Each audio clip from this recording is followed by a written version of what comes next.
প্রত্যেকের রান্নাঘরেই এরকম একটা অ্যালুমিনিয়ামের কড়াই থাকে, আর এই অ্যালুমিনিয়ামের কড়াই যদি এরকম হলুদ দাগ হয়ে যায় তাহলে আমরা তৎক্ষণাৎ কী করে এটাকে সাদা করে ফেলবো। এই যে বক্সগুলো আসে, এই বক্সগুলো কন্টেনারগুলো আমরা খাওয়া দাওয়ার করে এই কন্টেনারগুলো ফেলে দিই, ফেলে না দিয়ে এর মধ্যে একটু ফুটো করে কী করে নেব, গ্যাসের মধ্যে একটা বাটি দিয়ে আমরা অনেকটাই সমস্যার সমাধান করতে পারি। এই সমস্ত ভিডিও নিয়ে আজকের আমার টিপসের ভিডিও। নমস্কার বন্ধুরা, আজকে আমার টিপসের ভিডিওতে তোমাদের সবাইকে স্বাগত। আমরা যখন ভাত বসাই তখন যদি একটু খেয়াল করে আমরা চালটা চালটা ধুই এবং অনেকক্ষণ আগে 1-1.5 ঘন্টা আগে যদি চালটা ভিজিয়ে রাখি তাহলে আমাদের কিন্তু অনেক তাড়াতাড়ি ভাতটা হয়ে যায় এবং অনেক স্বাস্থ্যকর একটা ভাত হয়, গ্যাসও বেঁচে যায়। সেই জন্য আমি, যেহেতু আমরা দুজন মানুষ, অল্প একটু চাল, তাই তোমাদের সঙ্গে শেয়ার করছি। ভালো করে চালটাকে আমরা ধুয়ে নেব, কারণ এখনকার চালে অনেক রকম কেমিক্যাল মেশানো থাকে, অনেক পাউডার দেওয়া থাকে, সেই জন্য চালটা ধোয়ার সময় বোঝা যায় যে কতটা নোংরা। তোমরা দেখতে পাচ্ছ চালটাকে যখন ধুচ্ছি একদম সাদা জল বেরোচ্ছে। যতক্ষণ পর্যন্ত পরিষ্কার জল না বেরোবে ততক্ষণ কিন্তু আমি চালটাকে ধুতেই থাকবো। একদম পরিষ্কার জল বেরোনোর পরে একটা ছোট্ট টিপস অ্যাপ্লাই করব, তাতে চালের মধ্যে যদি কোনো কীটনাশক বা কোনো কেমিক্যাল দেওয়া থাকে সেটাও কিন্তু রিমুভ হয়ে যাবে। তো দেখো আমি অনেকবার ধুয়ে নিলাম, আর এই যে চাল ধোয়া জলটাও কিন্তু আমি একদমই ফেলবো না, এটাও কিন্তু আমি একটা দারুণ কাজে লাগাবো এবং এই চাল ধোয়া জলটা কিন্তু ভীষণভাবে উপকার হবে। আমি যে টিপসটা তোমাদের সঙ্গে আজকে শেয়ার করব, আজকের পরে তোমরা কিন্তু চাল ধোয়া জল আর ফেলবে না। তো দেখলে 2-3 বার আমি 3-4 বার আমি ধুয়ে নিলাম। যাদের অনেক বেশি চাল তারা সিঙ্কে নিয়ে ভালো করে জল ছেড়ে ধুয়ে নেবে। আমি টিপসটা করার জন্য তোমাদের সঙ্গে ধুয়ে নিলাম, আর ভাতটা করার ঠিক 1 ঘন্টা আগে কিন্তু আমি এই চালটাকে ধুয়ে নিলাম। আর এই জলটাকে দেখছো, এই জলটাকেও কিন্তু আমি একটা কাজে লাগাবো, ক্রমশ দেখতে থাকো। এইবার চালটার মধ্যে আমি জাস্ট 1 চামচ, মানে আমার যেহেতু অল্প চাল তাই অল্প একটু লবণ দিয়ে ভালো করে চালটাকে একবার কুচলে নেব। এতে চালের মধ্যে যদি কোনো কীটনাশক কিছু থাকে বা কোনো জীবাণু থাকে তাহলে কিন্তু এই লবণ সেটাকে নষ্ট করে দেবে। এরপরে আবার একবার লবণ দিয়ে চটকে নিয়ে আমি কিন্তু চালটা আবার সুন্দর করে 1 বার হোক 2 বার হোক ধুয়ে নেব। ধুয়ে নেওয়ার পরে এই জলটাও কিন্তু দিয়ে দেবো, আর এই জলটা যেখানে দেবো সেখানে লবণের উপকার অনেক বেশি। তো চলো সেটা দেখতে থাকো। আমি আবার 2-3 বার চালটাকে ধুয়ে নিয়ে এটাকে ঢেকে রেখে দেবো 1 থেকে 1.5 ঘন্টার জন্য। এটা আমার সকালবেলা উঠে প্রথম কাজ হয়। তো দেখো এই জল শুদ্ধই আমি এই চালটাকে, পরিষ্কার জল হয়ে গেছে দেখতে পাচ্ছ। এবার এই চালটাকে আমি 1 থেকে 1.5 ঘন্টার জন্য ঢেকে রেখে দেবো। চলে যাব পরের টিপসে। পরের টিপস আমার হচ্ছে, আজকে আমাদের রিটে মাছ এনেছে, কারণ এই রিটে মাছ রান্না করতে গিয়ে কিন্তু অনেকেই অনেক বিপদের মধ্যে পড়ে, কারণ এই রিটে মাছের এই যে এইগুলো আছে, চামড়াগুলো আছে, এগুলো তেলে দেওয়ার সাথে সাথে ভীষণভাবে ফোটে। তো আমি প্রথমেই হলুদ মাখিয়ে নিয়েছিলাম, হলুদ দিয়ে দিয়েছিলাম, তারপরে লবণ দিয়ে দিলাম, আর কি এক জিনিস একটা মেশালে পরে এইগুলো ফাটবেই না, এই মাছগুলো কিন্তু ফাটবেই না। সেই টিপসটা আজকে তোমাদের সঙ্গে শেয়ার করব। এর মধ্যে দিয়ে দেবো সর্ষের তেল, খাঁটি সর্ষের তেল। এর মধ্যে 1 চামচ যদি দিয়ে মাখিয়ে নিই, তারপরে যদি মাছটা আমরা ভাজতে শুরু করি, কোনো দিনই মাছ ফাটবে না। তার সাথেও তোমাদের আরও একটা টিপস মাছ ভাজতে ভাজতে শেয়ার করব, কারণ এই রিটে মাছ অনেকেরই ভীষণ প্রিয়, আর এই রিটে মাছ খেতে গেলেই কিন্তু গৃহিণীদের সারা গায়ে মানে পড়ে যায়, তেল ছিটে গিয়ে ফোসকা পড়ে যায়। তো চলো সেটাই তোমাদের আজকে দেখাবো। কড়াইটা বসিয়ে দিয়ে তেল দিয়ে দেবো পর্যাপ্ত পরিমাণে। আমি সর্ষের তেল দিয়ে রান্না করব, কারণ রিটে মাছ সর্ষের তেল ছাড়া ভালো লাগে না। এরপরে একটা একটা করে মাছ দিয়ে দেবো। দেখো অন ক্যামেরায় তোমাদের দেখাবো, একটা মাছও কিন্তু ফাটবে না, মানে এই মাছ দেওয়ার সাথে সাথে কিন্তু ভীষণ ফাটে। তো দেখো আমি সব কয়েকটা যতগুলো আটে ততগুলো মাছ দিয়ে দেবো, দিয়ে তোমাদের দেখাবো যে মাছগুলো এইভাবে যদি তোমরা কাঁচা সর্ষের তেল মাখিয়ে এই রিঠে মাছ রান্না করো তাহলে কিন্তু রিঠে মাছ একদমই ফাটবে না এবং কোনো অ্যাক্সিডেন্ট মানে ফোসকা পাওয়ার আর কোনো কারণই নেই। এছাড়াও তোমরা যারা তেল ব্যবহার করবে না বা যদি মনে করো যে এরপরেও ভয় পেতে পারো, তাহলে সেক্ষেত্রে তোমরা একটা ঢাকনা দিয়ে ঢেকে দেবে। মাছগুলো দেওয়ার পরে একটা ঢাকনা দিয়ে ঢেকে দেবে এবং সুন্দর করে তারপরে ঢাকনাটা খুলে এপিট ওপিট করে সুন্দর করে ভেজে নেবে। তাতেও কিন্তু তোমাদের অনেকটা বিপদ থেকে, মানে এই মাছ খেতে ভালোবাসি অথচ এই ফোটার ভয়ে অনেকেই কিন্তু আমরা এই খায় না, শুনি রিঠে মাছ ভীষণ ফাটে, সেই জন্য খেতে ভয় করে। তো এই পদ্ধতি তোমাদের সঙ্গে শেয়ার করলাম, পারলে এইরকম করে তোমরা রিঠে মাছ আরাম করে ভেজে সুন্দর করে রান্না করে খেতে পারো। দেখো রান্না করতে করতে খুন্তিটা আমি গ্যাসের উপর রাখাতে গ্যাসটাও কিন্তু আমার তেলে হয়ে যায়। সেক্ষেত্রে ছোট্ট একটা টিপস, এই মাছের বাটির উপরে বা এখানে একটা আলাদা বাটি নিয়ে কিন্তু আমরা খুন্তিটা রাখতে পারি। তো তো চলো এইবার যে জলটা রেখেছি সেই জলটা আমরা কি করব, মানে এই চাল ধোয়া জলটা, সেই জলটা আমি সোজা নিয়ে যাব আমার যে গাছগাছালি আছে, আমার প্রচুর ইনডোর প্ল্যান্ট আছে বা আমার প্রাচীরের উপরেও প্রচুর গাছ আছে, সেই গাছের গোড়ায় কিন্তু এই জলগুলো অল্প অল্প করে দিয়ে দেবো।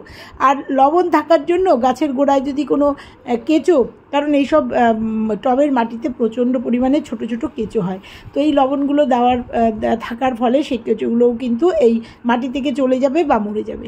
এই ছোট্ট একটা টিপস তোমরা ইউজ করো, এবং এই মানে চালের ধোয়া জল তোমরা ফেলো না, এইভাবে নিজেদের বাড়িতে গাছে ব্যবহার করে দেখো।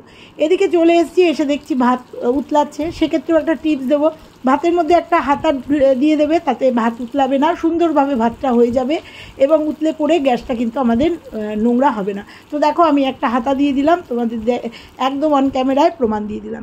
এইবার চলে যাব মাছ রান্না করে। কড়াইটা কিন্তু ভীষণ হলুদ হয়ে গেছে, আর এই হলুদ দাগ কিন্তু প্রচণ্ড ডলে ডলে তুলতে হয়, তারপরেও কিন্তু একটা হলুদের দাগ থাকে। আর যারা কড়াই একদম সাদা ঝকঝকে পছন্দ করো তাদের জন্য এটা একদমই ভালো লাগবে না, তো তাদের জন্য একটা ছোট্ট টিপস আমি অ্যাপ্লাই করব তোমাদের সঙ্গে। তাই এরকমই একটা অ্যালুমিনিয়ামের কড়াই দেখো আমি তোমাদের দেখালাম, রান্না করার পরে এইরকম দাগ হয়ে গেছে, সেক্ষেত্রে একটা স্কচ ব্রাইট নিয়ে নেবো, আর নিয়ে নেবো একটুখানি কলগেট। হ্যাঁ, বাড়িতে তোমরা যে কলগেট মানে যে পেস্ট ইউজ করো সেই পেস্ট নিলে ভালো হয়, তবে কলগেট বেশি কার্যকর ক্ষেত্রে।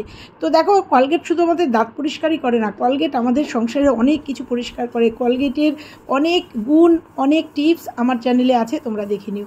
দেখো স্কচ ব্রাইট দিয়ে শুধু এই কড়াইটাকে একটুখানি ডলে নেবো, ডলে নেওয়ার পরে তোমরা দেখতে পাবে যে এই যে হলদেতে যে একটা দাগ, সেই দাগটা কিন্তু অনায়াসে আমার উঠে গেছে। তারপরে অবশ্যই একটুখানি ভিম লিকুইড দিয়ে অবশ্যই একটুখানি ডলে নিতে হবে, যেহেতু মাছের কড়াই একটা আস্তে গন্ধ থাকবেই।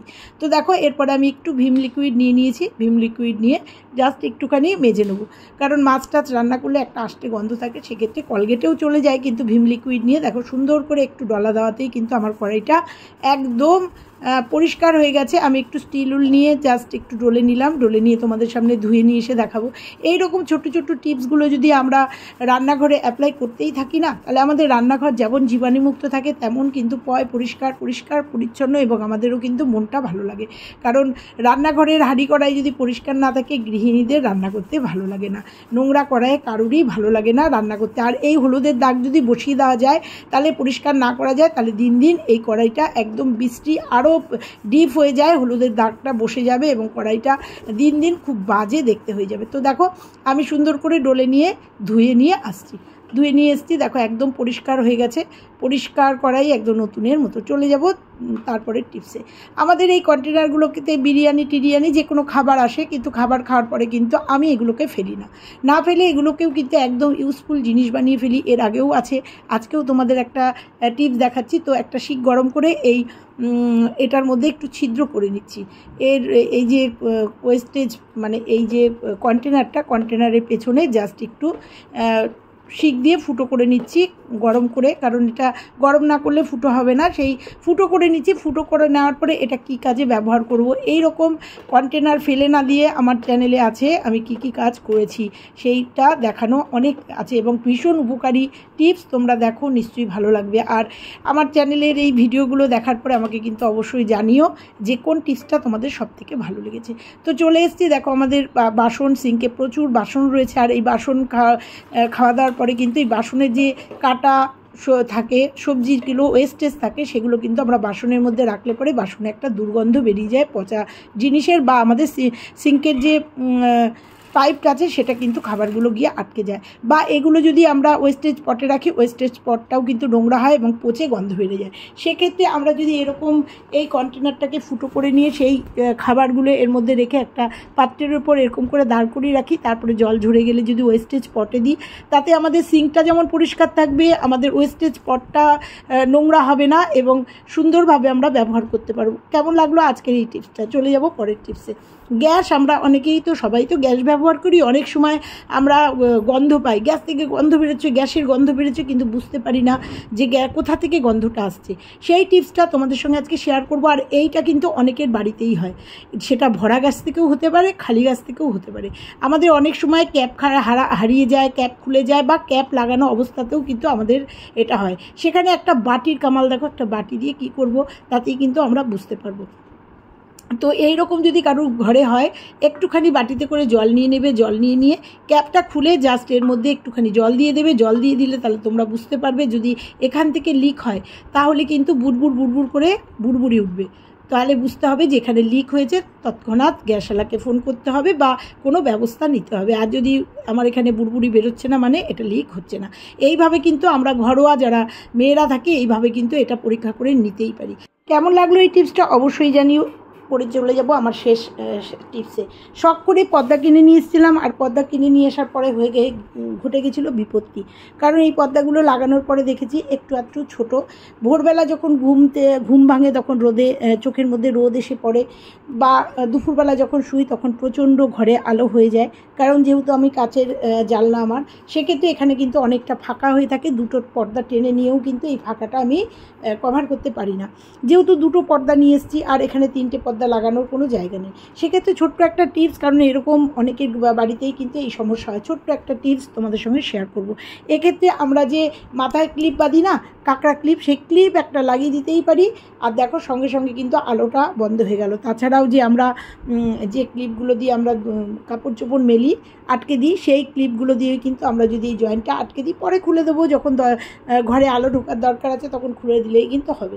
তো এই ক্লিপগুলো যদি আটকে দিই তাহলে সুন্দরভাবে কিন্তু আটকে যায়। তো আজকের পুরো টিপসগুলো কেমন লাগলো, তোমাদের উপকারী আসলাম কি না অবশ্যই কিন্তু আমাকে কমেন্ট করে জানিও। আর ভালো লেগে গেলে লাইক কমেন্ট শেয়ার করতে ভুলো না। চ্যানেলে নতুন হলে চ্যানেলটা সাবস্ক্রাইব করে পাশে বেল আইকনটা প্রেস করে দিও।